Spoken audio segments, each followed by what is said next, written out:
मन में कभी सवाल नहीं उठता आपको कि जब हमने रोड टैक्स दे दिया तो ये टोल टैक्स क्यों देना? या तो हम रोड टैक्स नहीं भरे तब समझ में आता है, रोड टैक्स भी दे रहे हैं फिर टोल टैक्स क्यों? हमारे ही रोड टैक्स के पैसे से रोड बन रही है, फिर उसी पे चलने के लिए और टोल टैक्स क्यों?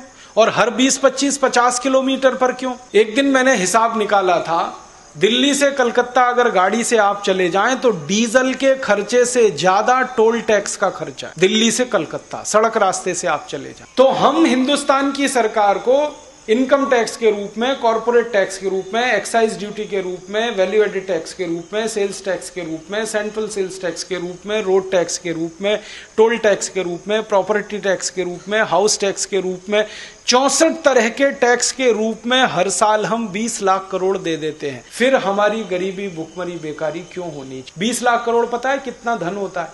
आप गिन नहीं सकते। साल भर तक अगर 1000 के नोट आपको दे दिए, 20 लाख करोड़ की रकम इतनी बड़ी है कि कैलकुलेटर पे लिख नहीं सकते आप, क्योंकि कैलकुलेटर में 12 अंक आते हैं और इसको लिखने में 16 अंक लगते हैं। अगर इस रकम का सोना खरीद लें हम तो ये इतनी बड़ी रकम है कि मध्य प्रदेश के एक एक राज्य की सड़क को सोने से बना सकते हैं। अब इतनी रकम हमने दे दी केंद्र सरकार को, राज्य सरकार को, स्थानीय सरकारों को, फिर भी वो गरीबी, भुखमरी, बेकारी दूर नहीं कर पाते, तो कहां जा रही है ये रकम? तब ध्यान में आता है कि अरे राजीव गांधी ने कहा था कि इस रकम का 85% तो घूसखोरी, लूटखोरी में ही चला जाता है, और वो 84 में कहा था।